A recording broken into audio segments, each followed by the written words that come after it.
café, des nénés et des tas de bonnes choses.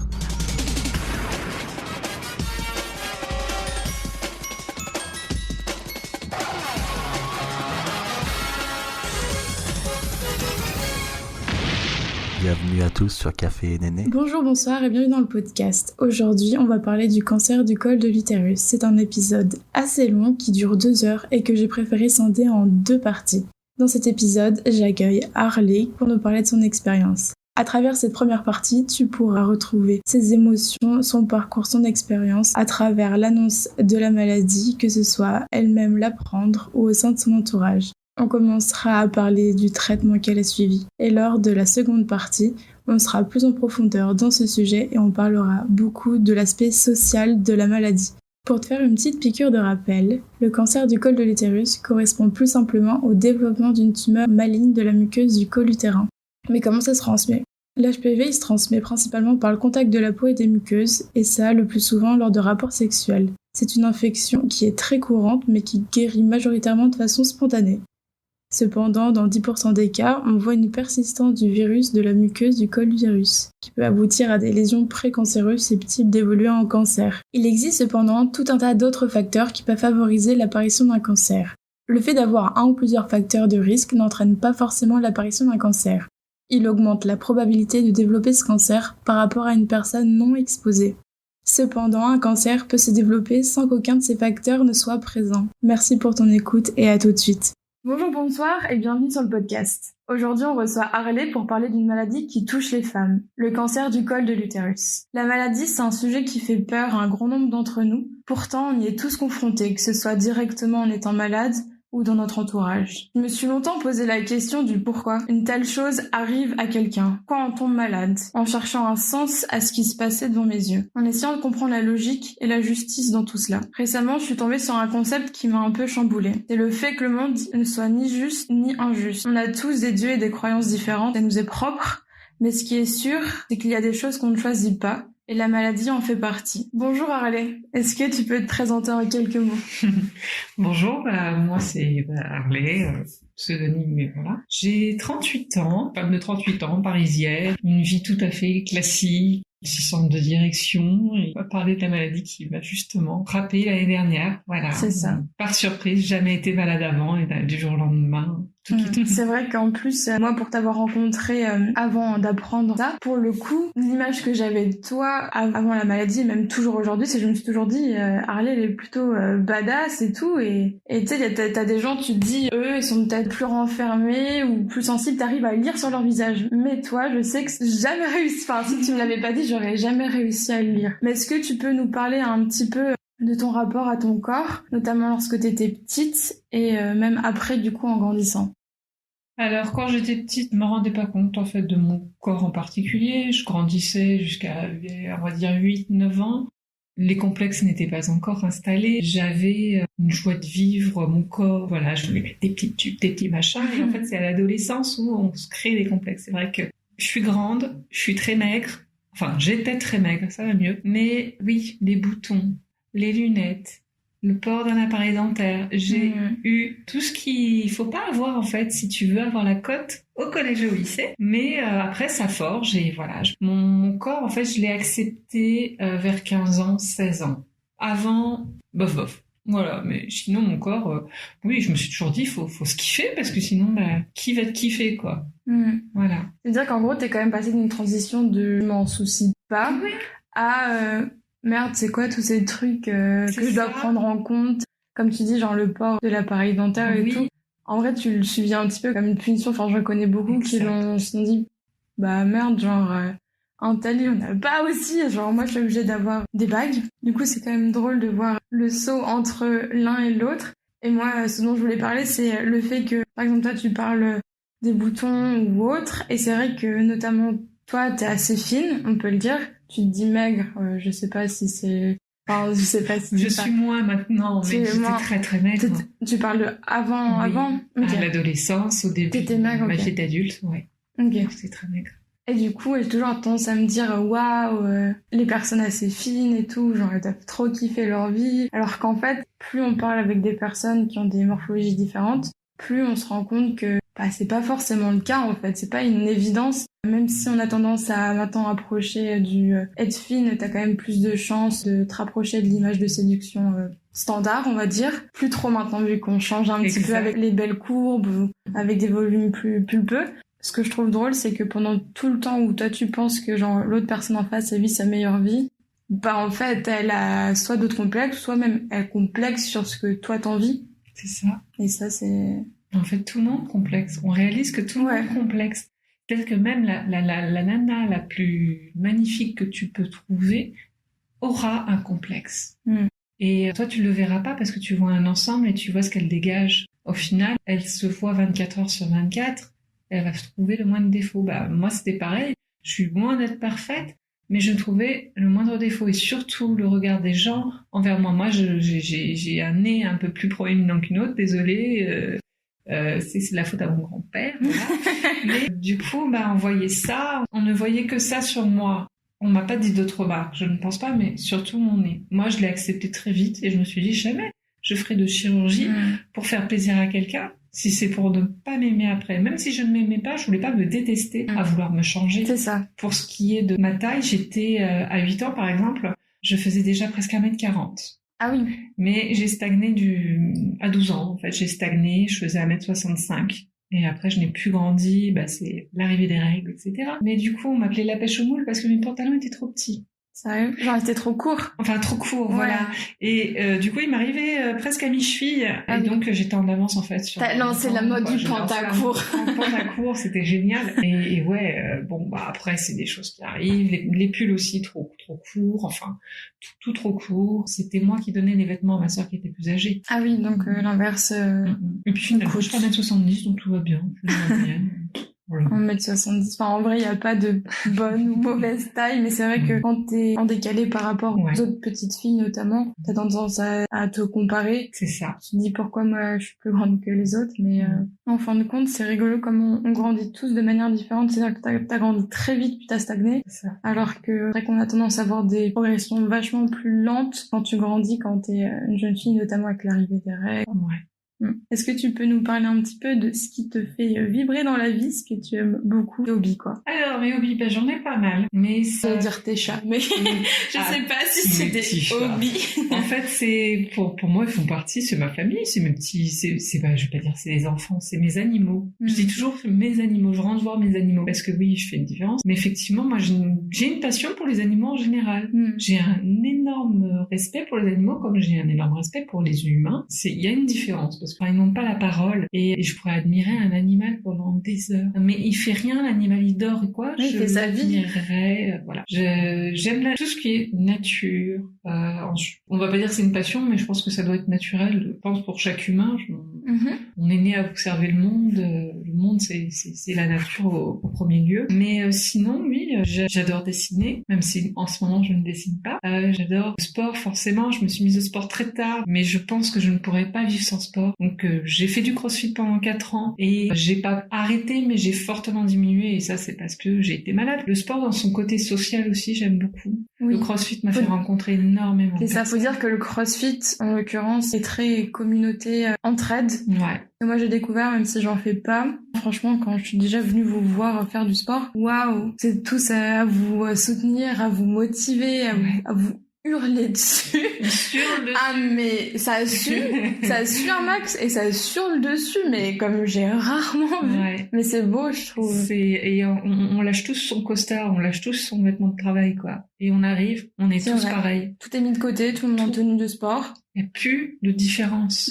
Et ça crée des liens. C'est-à-dire, on voit l'autre tel qu'il est, à son état animal. Et ça, j'adore. C'est comme ça qu'on se révèle aussi. Je pense que moi, je me suis révélée aussi à un moment donné grâce au CrossFit. J'ai pris beaucoup plus d'assurance grâce à ça, dans la vie de tous les jours. Voilà. Le sport, je pense que c'est dans le top 5 de mes grandes passions. Mais j'ai tellement de passions, je peux même pas toutes les décrire. Oui. J'adore la musique. J'adore chanter, bon, certes sous ma douche, mais c'est un plaisir quand même. J'aime m'écouter. Voilà, c'est dit. J'ai fait aussi un instrument de musique, j'ai fait de la guitare. Je me suis assez vite lassée parce que ça demande de l'assiduité. J'adore l'art. Dès qu'il y a une expo, je tanne mes amis pour y aller. Maintenant, je saurais pas précisément ce que j'aime dans l'art. J'ai pas de style particulier. Il n'y a pas besoin d'en avoir un pour l'apprécier. C'est... Tout ce qui touche à la création, en fait. Tout ce qui touche à la création, j'adore. La mode, puisque à l'origine, j'ai fait mes études dans la mode, même si je suis maintenant assistante de direction. Mais je savais pas ça. Voilà. J'ai fait mes études dans la mode, j'ai travaillé chez Paco-Rabanne, mais quelques mois en remplacement. Mais après, j'ai switché très vite. Mais parce que le monde de la mode est tellement impitoyable que j'ai apprécié, en fait, ce oui, c'est côté particulier particulier, oui.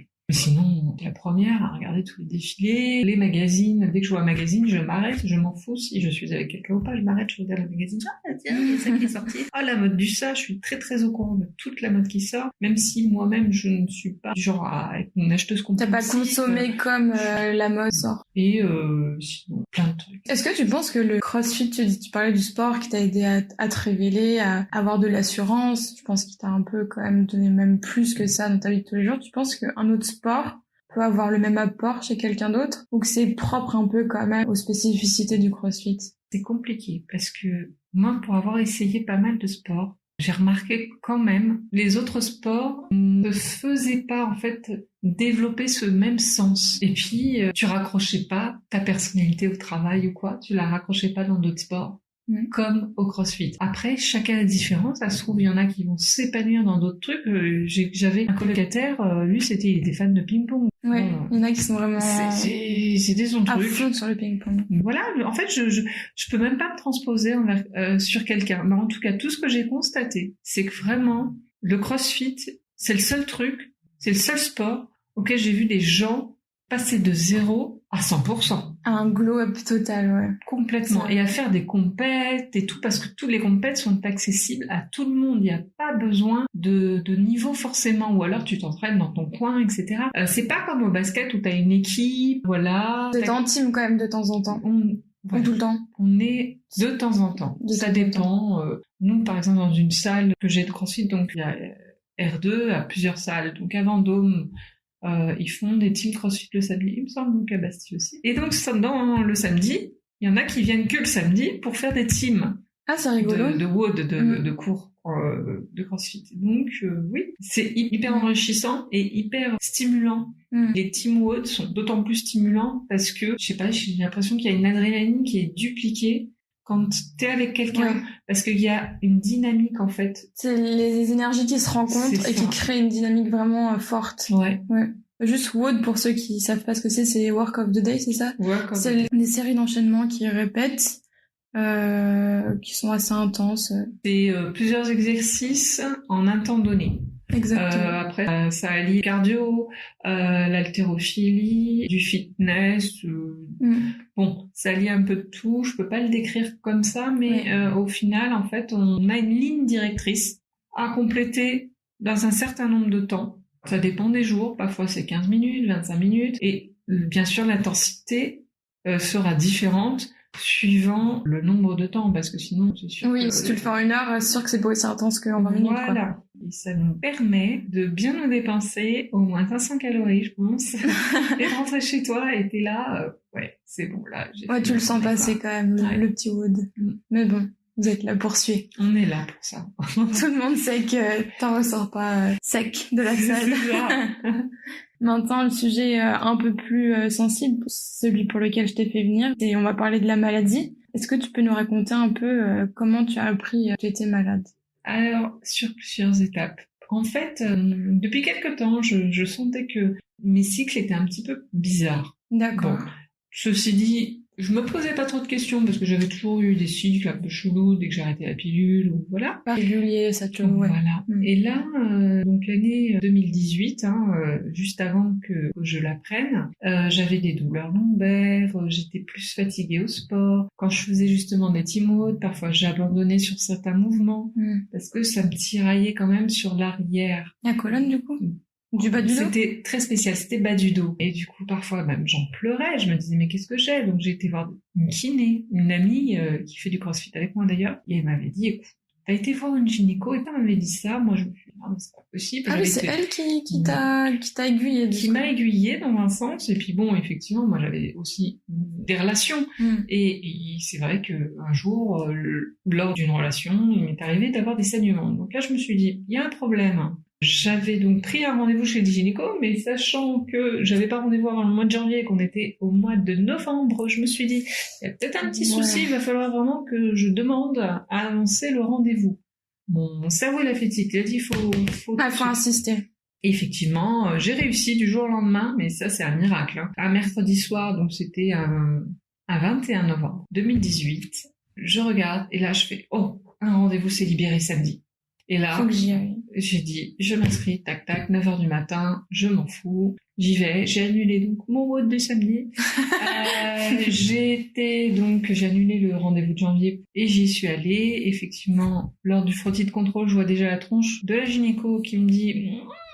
C'est-à-dire qu'à l'œil nu, toi, tu parles à l'œil nu. À l'œil nu, ça se voyait. Ok. Lors du frottis. Et là, je me suis dit, jamais un gynéco a fait cette tête-là. Ouais, t'as compris. J'ai compris. Mais le pire, c'est que c'est bizarre parce que moi, j'étais au-delà du fait je m'attendais pas du tout à avoir un cancer. Mais là, quand j'ai vu sa tête, j'ai fait, ça peut être que ça. Ah, donc t'as quand même directement pensé à ça. J'ai directement pensé à ça et je lui ai demandé. Elle m'a dit, mais il n'y a pas de lieu de s'inquiéter pour le moment.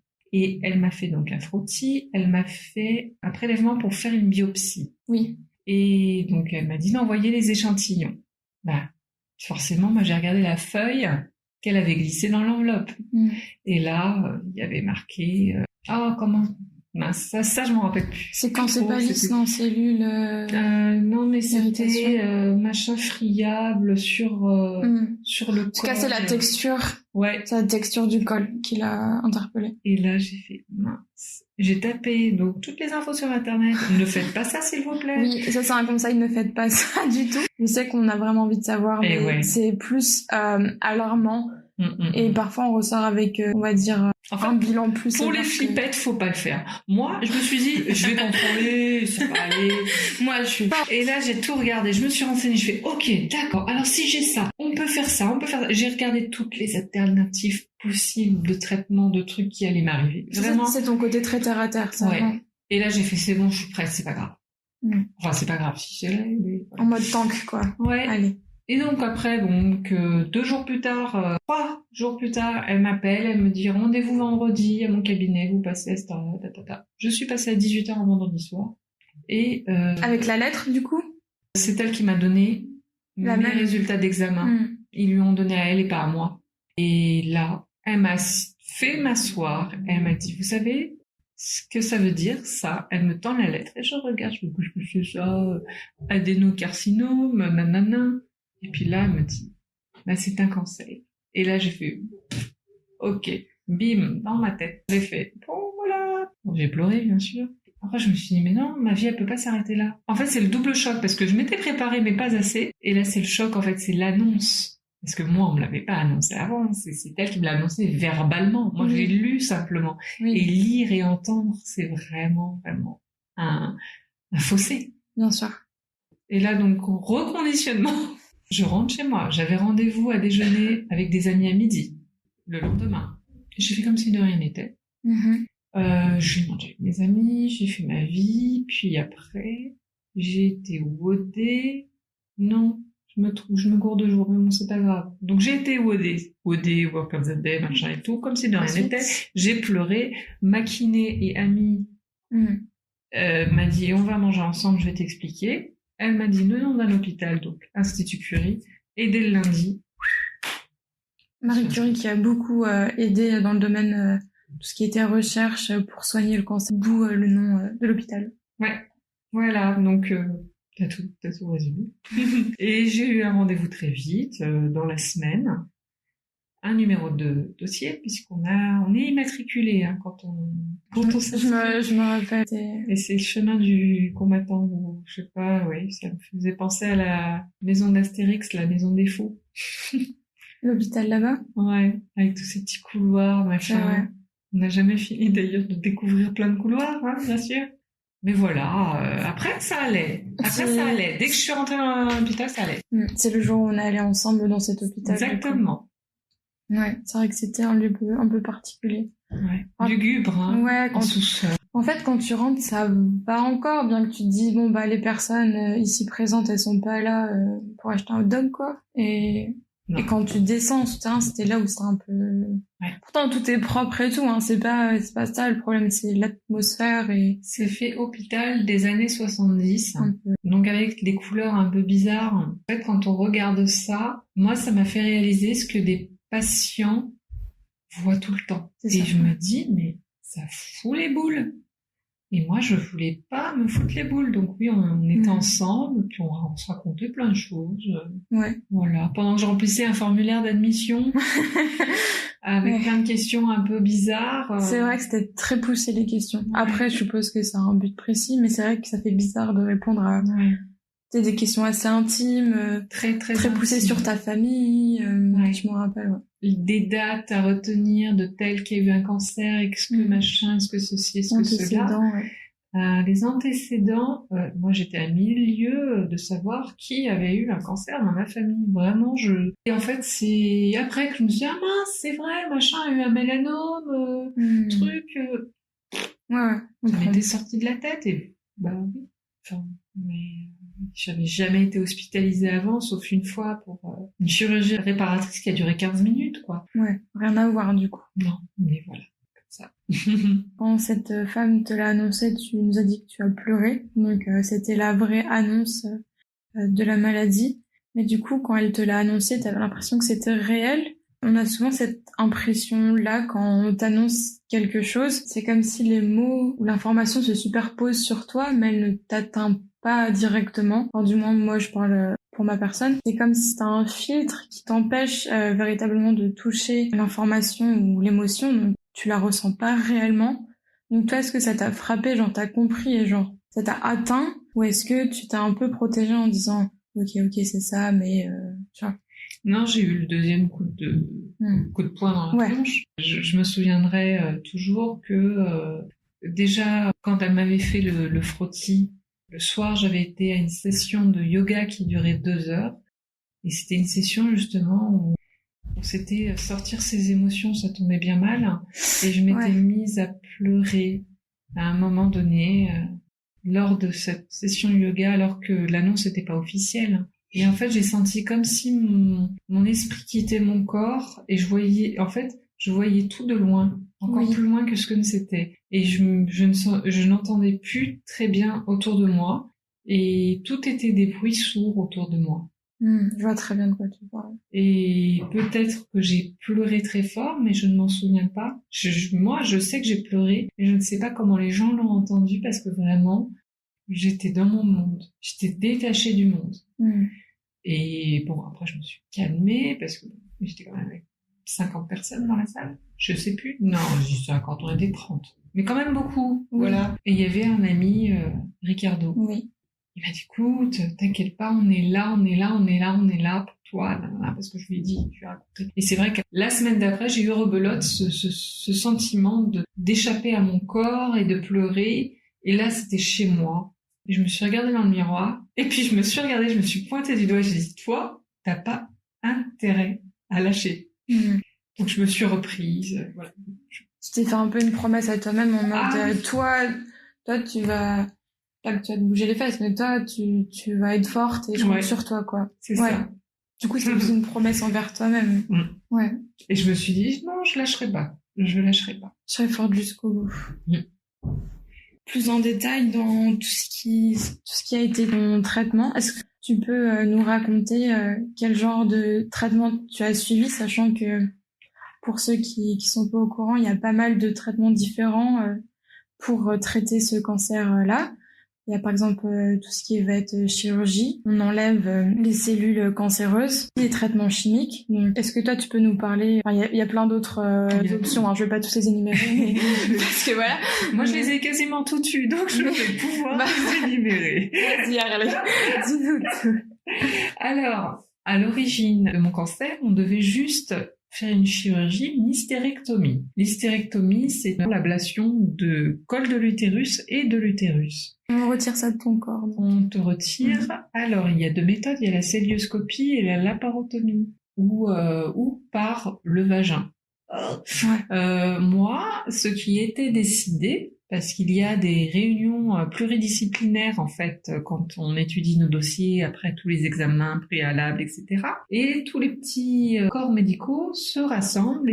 Donc, il y a chimiothérapeute, radiothérapeute, chirurgienne, etc. Bon, C'est quoi, genre, il y a le jury de ton dossier. c'est une sorte de jury. Ok. Alors, moi, ils se sont rencontrés, je sais pas combien de fois, mais bon. Donc, lors de la première réunion, ils se sont décidés que ce serait une hystérectomie par cœlioscopie.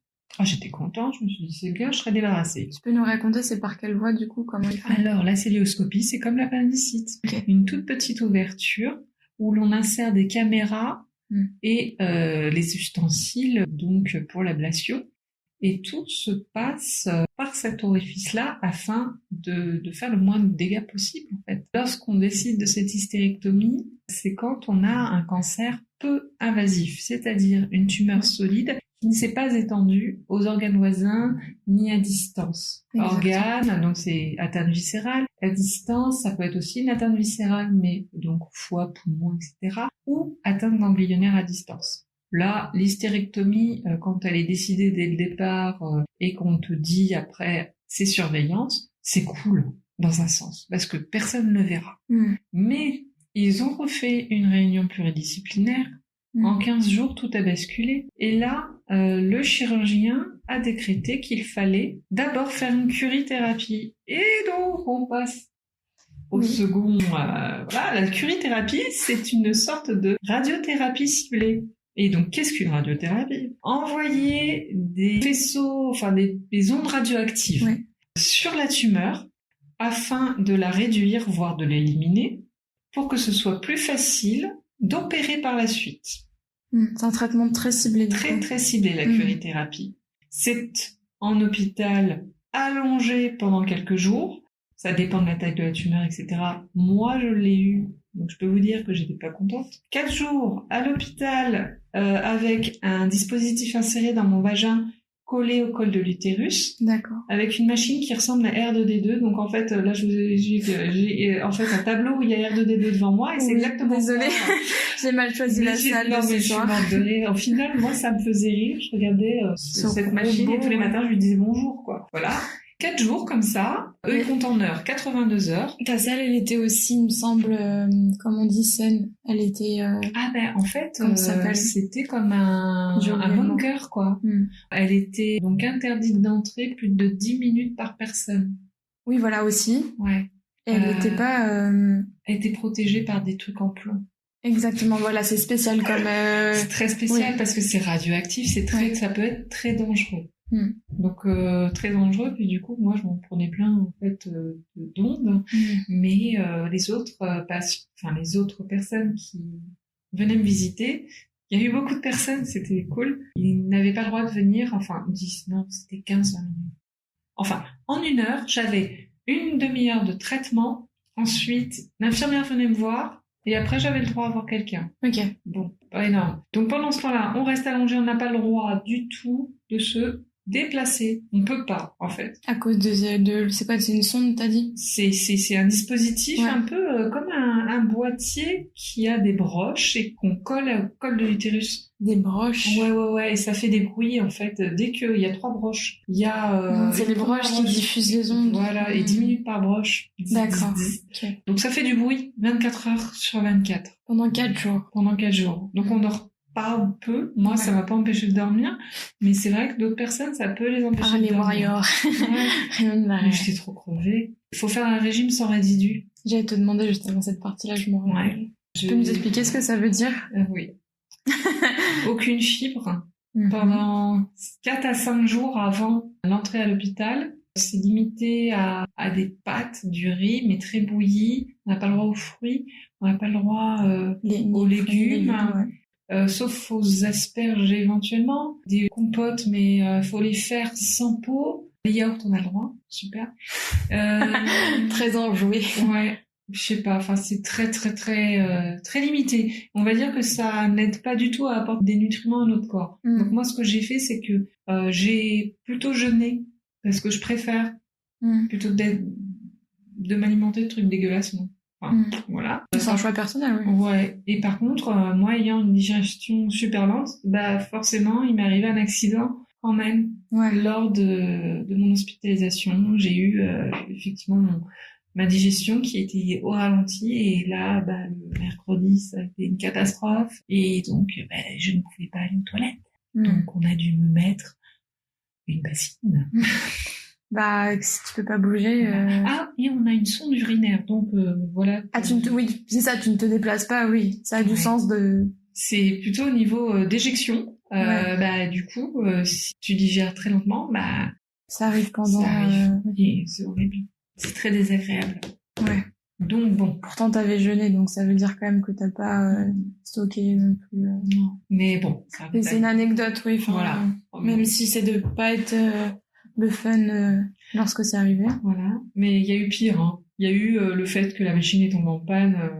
Ah oui. Le vendredi, je devais sortir le samedi. Le traitement devait se finir à 2h du matin le samedi. Et à 19h le vendredi soir, elle tombe en panne. Donc, rester avec un dispositif entre les jambes écartées, et déjà c'est très douloureux de rester jambes écartées pendant 4 jours. sans marcher? Non, sans marcher, rien du tout. Vraiment, c'est ça qui est légume. Ouais. Et t'es là, tu te dis, ok, super. Alors au début je rigole, mais après je rigole moins, quoi, parce que je suis patiente, mais pas trop. Bref, ils m'ont libérée, hein. Ils m'ont libérée. Quand tu dis ça, j'ai l'impression que c'est Prison Break. Oui, ils m'ont libérée tout de même. Ils m'ont libérée le samedi vers midi parce que la machine était toujours pas réparée. Et ils m'ont dit, vu tous les... Comment ils disaient? Les pulsations que vous avez eues, ça s'appelle des pulsations en fait quand la machine se met en route et qu'elle fait des trucs. Donc le radiothérapeute a décidé qu'on vous libérait et là, il faut tout ressortir. Et c'est comme si... c'est horrible. Je vais le décrire, mais alors, fermez-les, bouchez-vous les oreilles. Ceux qui sont sensibles, peut-être n'écoutez pas ce passage. C'est comme si t'avais un tampon qui avait séché sur ton col. Et que tu veux le retirer. Et qu'on le retirait. Parce qu'il y avait des compresses, tout ça, autour du dispositif. Mais ça assèche. Ça assèche. Ça assèche beaucoup. Voilà. Et pour ceux qui savent pas, lorsque tu mets un tampon et que t'as tes règles et qu'elles sont abondantes, le tampon glisse tout seul. Or, si tu mets le tampon et que tu es au début de tes règles ou à la fin de tes règles et que ton flux est beaucoup moins présent, tu sens passer le tampon bien comme il faut. Voilà. Mais du coup, si c'est full sec, je pense que c'est pas que tu le sens, c'est que tu... C'est comme si un bout de bois, quoi, qui veut sortir mais qui peut pas. Et voilà, ils ont forcé, ce qui est normal, hein, il fallait qu'ils forcent. Ils m'ont donné quand même un calmant, un truc, un décontractant. Musculaire. Ouais, mais ça marche pas, hein, ça c'est de la merde. Et du coup, moi j'ai été très courageuse. Ils m'ont dit c'est bien, vous n'allez pas pleurer, mais oui. Bon. J'ai eu quand même des séquelles intérieurement. Ouais. Et en fait, après donc cet épisode, on peut plus très bien marcher, donc il faut se mettre en arrêt. Moi, je me suis pas mise en arrêt, mais j'aurais dû. À contre-courant. Ouais. Toujours. Et moi, j'ai eu des effets très très très très difficiles. En fait, après, j'avais comme de l'eau qui sortait. Ok. Pendant des semaines, en fait, déjà la sonde urinaire crée une incontinence urinaire pendant 2 semaines. Donc, il faut faire attention à bien faire de la rééducation. J'en ai fait. D'accord, tu fais de la rééducation. J'en ai fait, le fait de porter des serviettes, ça résout pas le problème, quoi. Non, puis les serviettes, j'ai changé toutes les heures. Parce que c'était pas que urinaire, il y avait aussi du sang, du sang mélangé à du liquide blanc, et je pense que c'était une réaction du col de l'utérus qui, donc, les sécrétions vaginales. Ils sécrètent naturellement pour nettoyer ou autre. Nettoyer, voilà. Ouais. Et là, c'était liquide. D'accord. Je crois que j'ai dépensé au moins 100 € en serviettes hygiéniques en l'espace de 2-3 semaines. Ah oui, c'est impressionnant. Ouais. Et tous les 2 jours, j'achetais un nouveau paquet. Ouais. Et je crois que j'aurais pu prendre des points chez G20 parce que même les actions, parce que tu leur as fait de la thune. Ouais. Je pensais pas que ça allait durer. Je pensais que ça allait durer 1 semaine et je me suis dit 1 semaine ça va. Et non, ça durait. Donc ça c'était en janvier, 14 au 19 janvier, jusqu'au mi-février ça m'est arrivé. Et là, je me suis dit, c'est pas possible, c'est infernal, je pouvais même plus avoir de vie, vraiment. Mais c'est eux qui t'ont incité à faire la rééducation ou c'est toi? C'est moi. Ah oui, d'accord. Ils m'ont pas dit forcément. Parce qu'en fait, vous avez juste une prescription en sortant de l'hôpital avec des médicaments à prendre si jamais il y a une inflammation, si jamais il y a un truc. Il y a des piqûres aussi, je crois, parce que j'avais oublié, mais il y a des bas de contention qu'on vous met quand vous êtes allongé pendant 4 jours. C'est obligatoire. Des bas de contention, vraiment des bas donc pour les jambes, pour la circulation sanguine. Voilà. Okay. Et donc après, il y a des piqûres qu'on fait pendant 7 jours sur la cuisse ou sur le ventre pour éviter les complications après ce long temps allongé avec les bas de contention. Et c'est super, ça. Ouais. Donc en fait, au final, tu te ressors pas avec juste des problèmes de flux ou autre, tu ressors avec... la totale. Ouais, avec le nez uriné qui est totalement fucked up, les jambes qui ont subi parce que ne pas marcher pendant 4 jours... Ouais, t'as mal à ta féminité. Même si t'es flemmard, je t'assure que c'est pas une partie de plaisir de rester 4 jours allongé. Et bon, après, ça c'est l'épisode le plus long que j'ai à raconter parce que ça c'était vraiment une cata. Sachant que après on vous refait des examens. Tu peux nous parler de la rééducation un petit peu, genre je pense que ça intéresse des gens. Ouais, c'est vrai. Et la rééducation, en fait, ce que je faisais, et c'est toujours ma copine kiné qui m'avait conseillé, j'avais pas été la voir à son cabinet, mais moi je l'ai fait chez moi. Hein. Oui. Donc dès que j'avais du temps au boulot, je serrais en fait mon vagin, je contracte. Oui, c'est le vagin, contracte le périnée, et relâche, contracte le périnée, relâche. Alors du coup, j'ai été bien musclée, très vite. Toute station debout, je faisais aussi ces choses-là. Alors faut pas non plus trop le faire. Mais je le faisais une fois le matin, une fois le soir, et dans la journée, je le faisais 2 fois, donc 4 fois dans la journée, 5 minutes. Séances. Ouais, ok. Sur mon lit, j'étais en position allongée, les bras le long du corps. Je soulevais en fait mes fesses avec les genoux repliés. Oui. Et je contractais. Pont, quoi. Exactement. Ouais.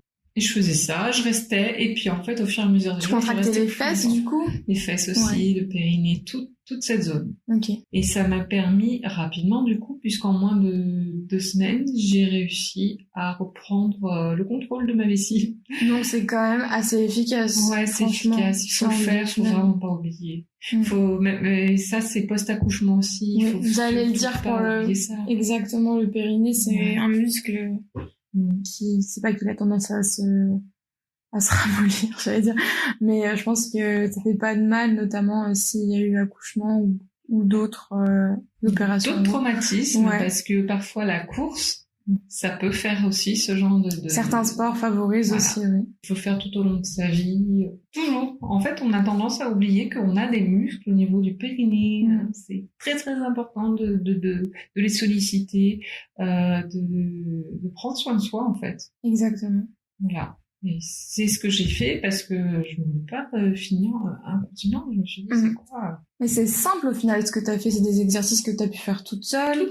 Au cours de la journée. Je sais qu'il existe aussi des séances, alors je sais pas quel type de médecin c'est, mais je sais que tu peux le faire aussi accompagné d'un médecin. Chez le kiné. Ou maintenant aussi accompagné d'objets connectés. Exact. Avec une petite boule insérée. Exactement. Et on joue quand même un petit jeu. Et en fait, on contracte quand il faut. C'est ma kiné qui m'avait expliqué. À certaines intensités, ouais. Exactement. Ça, c'est les méthodes plus poussées, mais sinon, il y a la méthode plus simple comme Harley, qui est juste le faire chez soi ou même au cours de la journée. Ouais, donc, c'est accessible en fin de compte. Très accessible. Et puis même, si vous n'avez pas d'amis kiné ou quoi, parce qu'il arrive, c'est normal. Oui. On n'a pas tous un ami kiné, mais sur Internet, sur YouTube, vraiment, renseignez-vous. Oui. Vous allez voir qu'il y a tellement de tutos. Alors après... il y a à boire et à manger sur Internet. Exactement. Mais vraiment, moi, j'ai pas trouvé ça compliqué de trouver. En tout cas, moi, j'ai trouvé ces exercices assez facilement qui concordaient en plus avec ceux de ma kiné. Donc, j'ai dit, ok, super. Voilà. Et honnêtement, ça m'a vachement aidé. Et déjà, ça m'a fait un souci en moins sur les séquelles que j'avais eues. J'avais oublié de dire aussi lors de la curithérapie, si on s'ennuie, il faut vraiment prendre de quoi lire, de quoi écrire, de la musique. Et moi, j'avais pris un micro-ordinateur.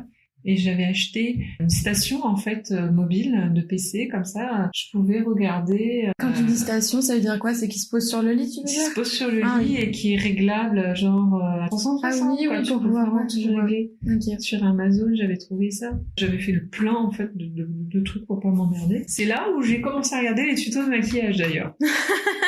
Je m'attendais pas à celle-là. Et pendant ces 4 jours-là, j'ai lu, j'ai eu les amis qui sont venus, j'ai regardé plein de séries. Je suis une fan de One Piece. Et j'avais regardé tout mon retard sur One Piece. D'ailleurs, un nouveau One Piece qui vient de sortir. Je sais pas si t'as vu. Non, mais là, je suis en retard de malade. Hein. Donc, faut pas me raconter. Ah non, pardon, c'est pas du tout ça, c'est Death Note qui vient de sortir. Ah, Death Note. Fake news. Oui, c'est Death Note qui vient de sortir. Death Note, c'est la beau, parce que je crois que j'ai jamais vraiment bien regardé. Mais intéressant, j'adore le concept Death Note. Pas mal. Donc tu t'es équipée, quoi. J'étais équipée, mais plus qu'équipée, parce qu'en fait, j'ai pas fait la moitié de ce que je voulais faire. Parce que je dormais aussi. Mieux dans un sens aussi. Ouais. Alors que si t'avais eu moins d'activités, tu te serais ennuyée. Là, c'est pas le cas. T'as fait ton choix d'activité. Ouais. Faut pas hésiter aussi. Vous avez droit à des massages, des infirmières. Pendant la curithérapie. Ouais, c'est elles qui... On a le droit de se tourner un petit peu et elles nous font des massages. Parce que quand on reste allongé trop longtemps, en fait, notre corps s'engourdit. Et là où on est allongé, on peut avoir des escarres. Ah oui. Les escarres, c'est... je sais pas comment expliquer ça, mais c'est des sortes de plaques en fait qu'on a sur le corps qui se forment quand on est trop en stagnation, et notamment sur le dos, les fesses, les parties en fait qui sont en direct contact avec le matelas, enfin avec les draps, le matelas. Oui. Et vraiment, les massages, faut pas hésiter. Ils nous les proposent. Au début, moi je disais non, puis au final, c'est tellement bien, quoi. Oui, faut pas hésiter, c'est compris dedans. C'est compris dedans, ouais, c'est ça. Par contre, la nourriture, c'est pareil que lors du régime, ça résidue, quoi. Donc non, par contre, là, faut pas hésiter à refuser, hein, parce que moi, j'ai jeûné. Hein, toi, t'es type jeûne, en tout cas, ouais. Voilà. Non, je pouvais plus. Ils m'ont donné un jour un gratin de moule. Qui fait des gratins de moule, quoi? J'ai regardé et j'avais tellement faim. Et quand j'ai regardé ça, j'ai fait non, en fait, j'ai pas faim, quoi. Je peux pas.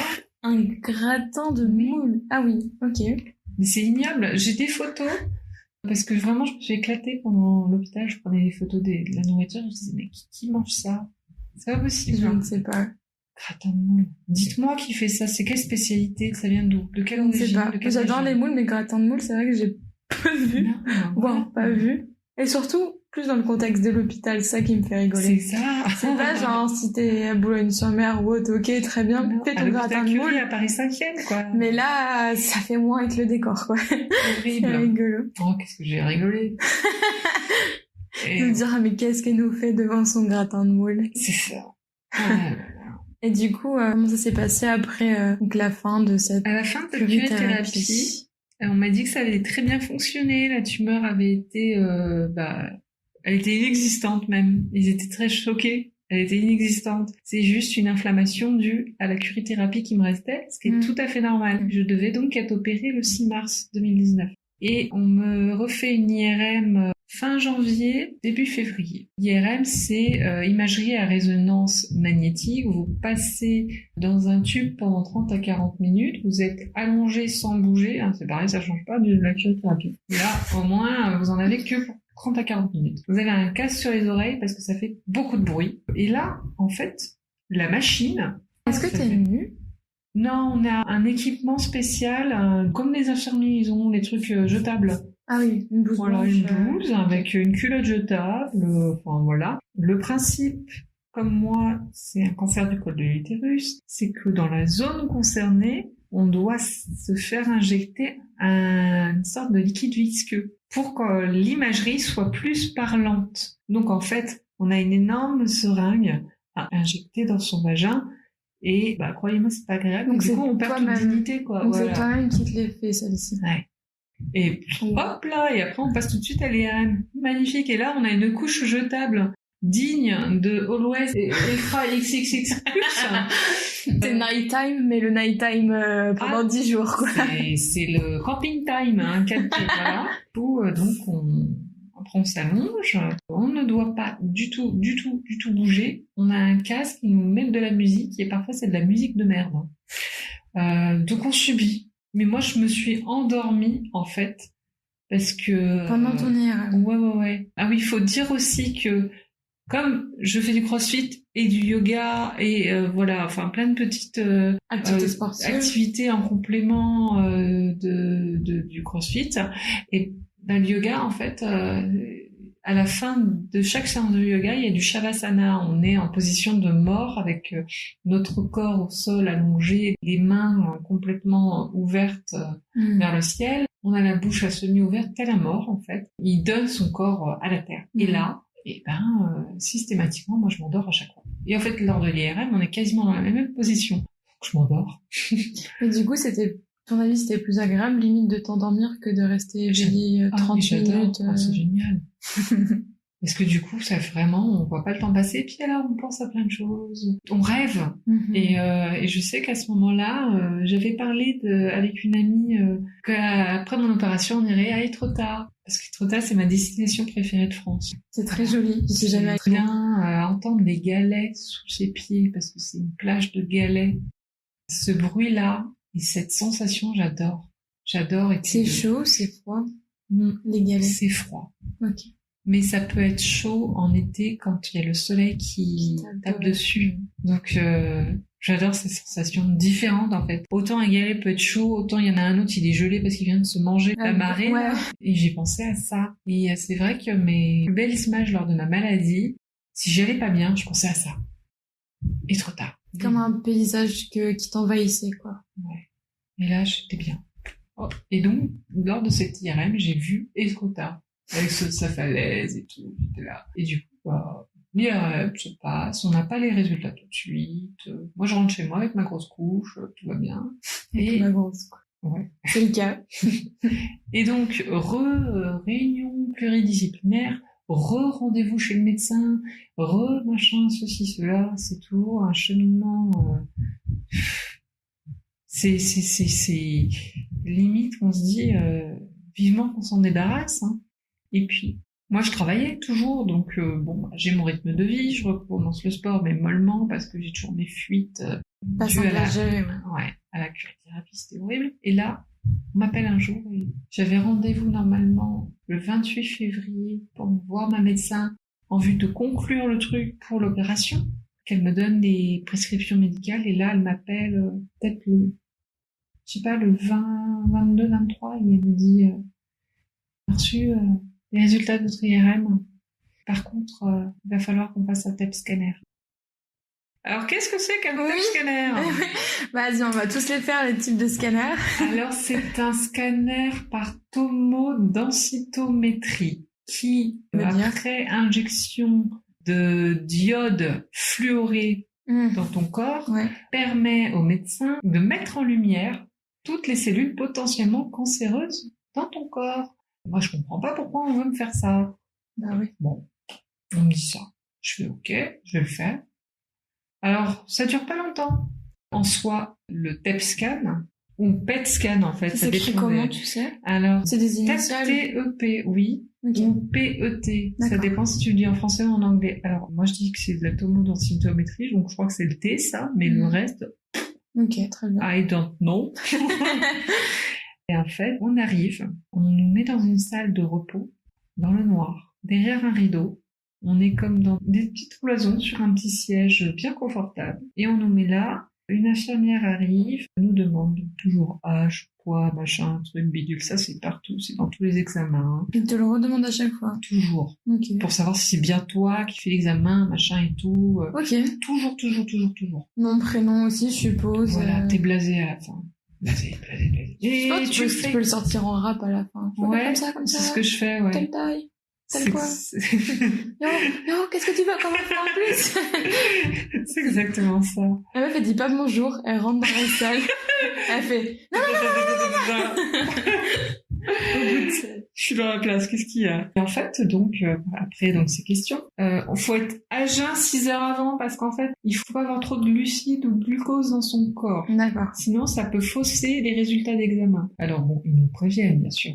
Et là, donc, j'arrive dans cette salle, ils me prélèvent du sang pour voir mon taux de glucides au début, et ensuite, mon taux de glucides. Harley vient de mimer le fait de se faire prélever par le doigt. Ouais. Je peux le dire. C'est une piqûre. Une piqûre au doigt, ouais. Au doigt. Comme les diabétiques pour certaines machines. Ouais, c'est ça. Et donc, voilà, ça fonctionne pareil, avec une petite bandelette, ils regardent, ils mettent le taux sur le papier. Ouais.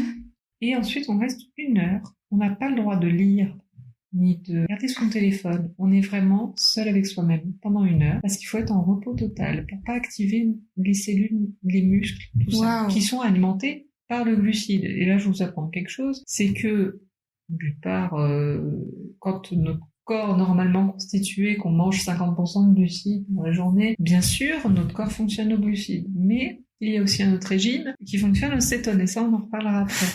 Mais là, en l'occurrence, à ce moment-là, oui, mon corps fonctionnait aux glucides, donc on me dit surtout évitez de trop bouger, parce que plus vous vous activez, et bien plus, en fait... Tu puises dans ces stocks-là, non? C'est même pas, en fait, c'est que du coup, lors de du TEP scan, tout va s'allumer. Ah, d'accord. Parce que c'est en activité, okay. Et là, il faut vraiment que tout soit en repos, et voir qu'est-ce qui est actif et qu'est-ce qui est douteux. Waouh. Donc c'est d'une chiantitude absolue. On vient me chercher plus tard. On est perfusé avec l'iode, là, le machin, qui est aussi très dangereux, bien sûr, puisque c'est radioactif aussi. Il y a un composant radioactif aussi. Ah, le fluor, non? Le fluor. Ouais. On t'attend comme ça, là, sur ta petite chaise. Ouais. Et puis après, ça passe très vite, ceci dit. Voilà, après tout ce que j'ai vécu, ça passait très vite. Et là, pareil, la machine, elle ressemble fort à celle de l'IRM. Ça fait pas énormément de bruit. C'est 20 minutes maxi. Donc, vraiment, ça passe vite. Il faut pas avoir d'objets métalliques, tout ça. Donc, ça, c'est comme tous les examens, comme les radios. Les résultats, c'est le médecin après qui les a. Et là, pareil, on me dit, il y a un problème.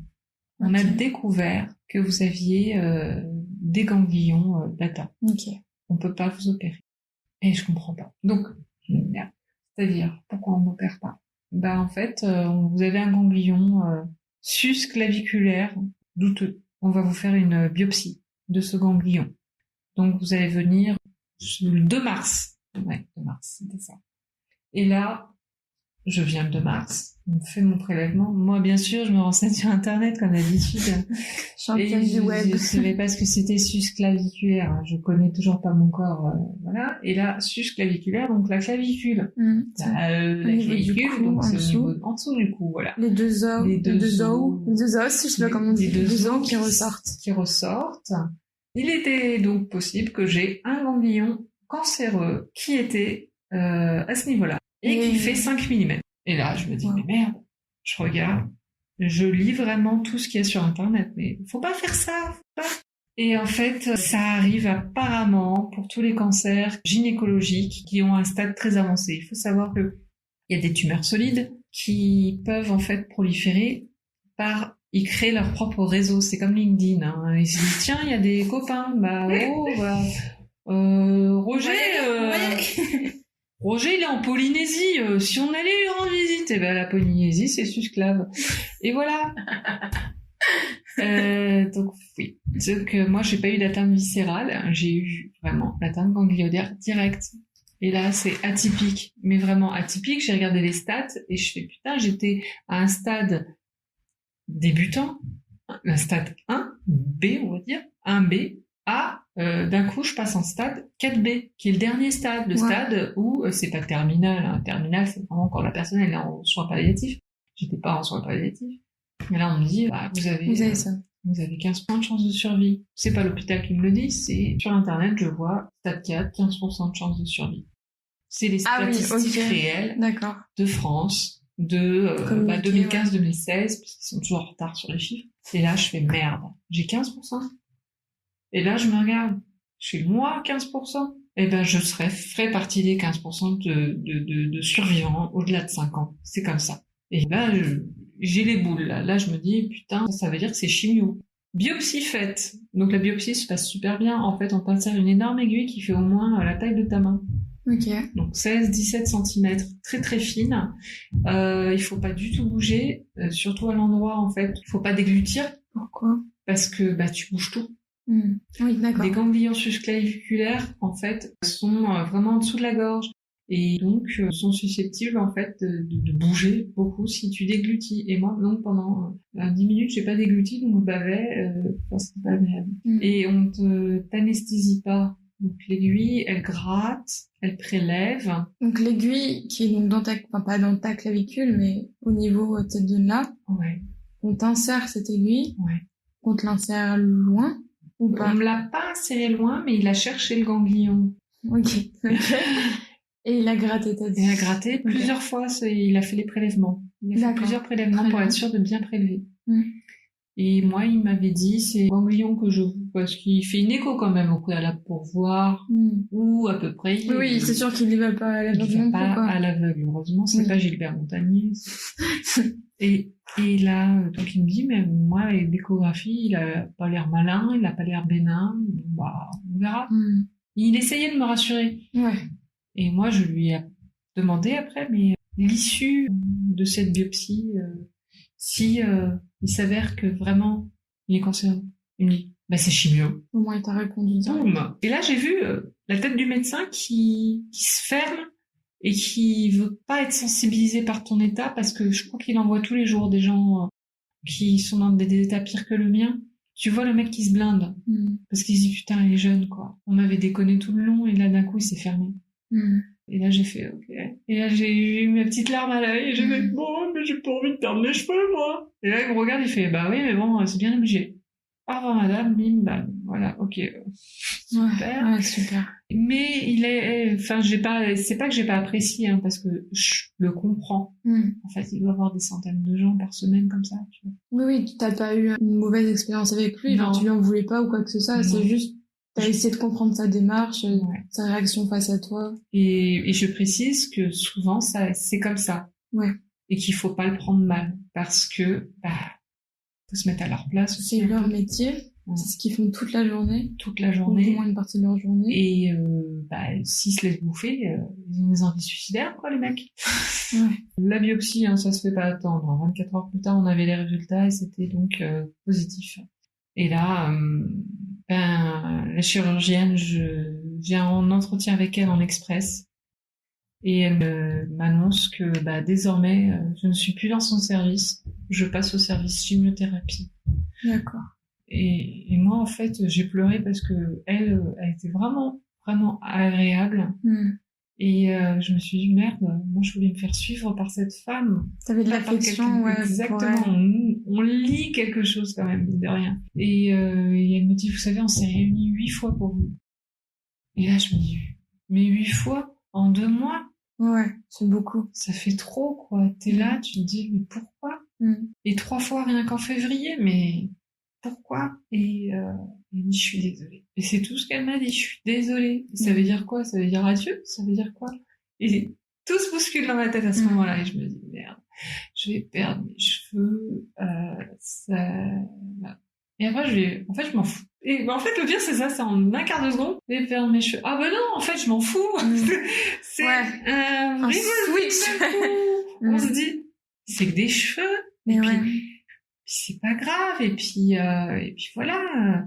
J'avais tellement entendu de trucs sur la chimio, comme quoi ça marchait pas, comme quoi, ça guérissait pas, blablabla. Enfin, tellement de versions. Et je ne savais même pas d'ailleurs ce que c'était vraiment une chimio. Je croyais, on me dit le médicament, le machin, moi je croyais que c'était des trucs à ingérer d'une part. Enfin, vraiment, j'étais dans l'ignorance la plus totale, tellement j'avais jamais été à l'hôpital, tellement j'avais jamais été confrontée à ça. Et là, il faut savoir que autant les chirurgies sont très rapides à avoir, autant les chimiothérapies, on attend des mois, parce qu'il y en a beaucoup. Ah oui. Beaucoup de patients. Donc, je devais être opérée le 6 mars. Je n'ai pas été. C'est moi, en fait, qui devais faire la demande avec une lettre de recommandation de ma médecin, faire une demande dans le même hôpital, de chimiothérapie. Et donc, j'ai eu le rendez-vous avec la chimiothérapeute. Je passe d'une nana formidable, très souriante, à cette femme qui m'a pas regardée pendant 20 minutes. Enfin, elle parlait sans te regarder. Elle m'inscrivait et elle regardait son écran et elle voulait pas me regarder. Et il y avait un silence de mort. Ouais. Genre, ambiance, silence, quoi. Genre, je savais pas quoi dire. Et donc j'attends. Tac, tac. J'entends les touches. Les touches. Là. Putain, c'est comme ça quand on meurt? Je doute. Du coup, je doute. Je me dis, mais merde, c'est bizarre. C'est cette salle-là. Ouais. Et après, elle me regarde, avec un sourire. What? Et puis elle fait, bon, alors, le traitement. Et là, elle m'énonce des trucs. Il faudra faire ci, il faudra faire ça. Alors, bien sûr, moi, je regarde le truc, je fais oui, mais je sais que dans 10 minutes, quand je sortirai de son bureau, j'aurai tout oublié. Et là, elle me sort donc les produits de chimio que je vais avoir. Elle me sort le protocole de soins, c'est-à-dire à quel rythme je vais avoir la chimio, combien ça va durer, etc. C'est ça un protocole, c'est elle qui l'établit, c'est elle qui a une ligne en fait directrice sur ce qu'elle va me filer comme traitement, ce que les infirmiers vont me filer comme traitement. Et là, on est sur du Taxol carboplatine. Durée donc 4h30, et là je me suis dit putain c'est un nouveau groupe, quoi, c'est génial, Taxol Carbo quoi, magnifique, ça doit faire quel bruit quoi. Et mais vraiment dans ma tête j'essaie de rigoler parce que c'est pas drôle du tout. Et elle m'énonce aussi tous les effets secondaires, ça c'est bien parce que du coup vraiment elle me les note, elle me dit donc perte de cheveux, des poils, sous quelle fréquence je vais donc perdre mes cheveux. Donc c'était 2 semaines après le début de traitement. Comment je vais devoir faire des injections. Donc elle me dit je vais être opérée. Donc putain encore. Parce qu'on va me mettre un dispositif. Alors je fais ok. Et elle me dit donc ce dispositif il sera au-dessus de votre poitrine et entre la poitrine et la clavicule. Donc là la clavicule droite. Je l'ai toujours à l'heure actuelle. Et là elle me dit c'est une opération en ambulatoire, donc vous serez réveillé et c'est une anesthésie locale. Elle m'explique que du coup, si personne connaît, c'est une boule en fait où il y a un tuyau dedans qui est assez long. C'est une espèce de cathéter, non ? Exact, ouais. Et le cathéter en fait, il est posé donc entre la poitrine et la clavicule, et le tuyau il est relié à la veine jugulaire qui est dans le cou. Waouh, ah ouais. Là. Ouais, je vois. Et donc au-dessus de la clavicule. Putain. Et là, je regarde. Quand elle me raconte ça, je fais, mais comment il va m'opérer ? Le mec, il va insérer comme on insémine une vache, là. Il va faire comment, le mec ? Parce qu'elle me dit, il y a une petite incision. Mais je vois pas. Je n'imagine pas le truc. Mais je suis curieuse. Non. J'ai pas été sur YouTube, mais j'ai... voilà. Mais j'ai regardé pour Doctissimo. Non, j'ai regardé des photos de gens qui avaient ce dispositif, et je me suis dit... Et puis, non mais, oui. Et c'est là que j'ai su que Agathe Prou avait un cancer, une leucémie. Et je l'ai regardée, je fais... Ouais, bah elle est quand même bonne avec son Borac. Et là, je me dis, mais c'est le destin. Parce que elle est là avec son pack. Elle a pas perdu ses cheveux parce qu'elle a fait elle a eu le droit, moi j'ai pas eu le droit. Elle a eu le droit à un casque réfrigérant qu'on met sur la tête comme un schtroumpf. Boum. Et puis ça doit faire très mal, je sais pas. Et en fait, pendant la séance de chimio, on nous met ça et c'est glacé. En fait, ça gèle le crâne apparemment. Wow. Et du coup, les cellules à croissance rapide sont susceptibles de moins être impactées par les produits de chimio. On savait pas du tout. Ouais. Et moi, je savais pas jusqu'à ce que je l'apprenne par Agathe Prou, si tu nous écoutes. Et là, je me suis dit, waouh. Et elle a perdu peut-être 50% de ses cheveux, je pense. Et du coup, heureusement pour elle n'a pas eu cette perte que j'ai eue moi, totale. Et bon, on m'explique ça, que le Borac machin.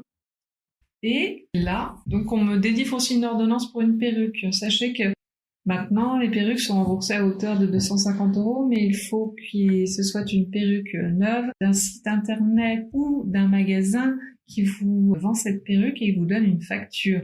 Ensuite, vous vous fassiez rembourser par la sécurité sociale. Éventuellement, la mutuelle, si la mutuelle a prend en charge un complément ou quoi, parce que les perruques sont très chères. Moi, ma perruque m'a coûté 250 € et je n'ai pas été remboursée beaucoup puisque pas tombé dans la bonne période. 2 jours avant, en fait, je l'ai acheté 2 jours avant le remboursement de 250 €, donc j'ai été remboursée que 125 € sur mes 225 € de perruque. Tu parles de genre une espèce de loi qui est passée, c'est une loi qui est passée le 1er avril. J'ai acheté ma perruque le 1er avril, mais en fait, entre passage de loi et la mise sur le journal officiel, il y a un délai de 2-3 jours. Ok. Et donc, j'ai pas eu de bol. Là, t'as pas eu de bol. Bah, j'ai fait une réclamation quand même. J'ai dit non, c'est pas cool, j'ai plus de cheveux, mais ils n'ont pas voulu savoir.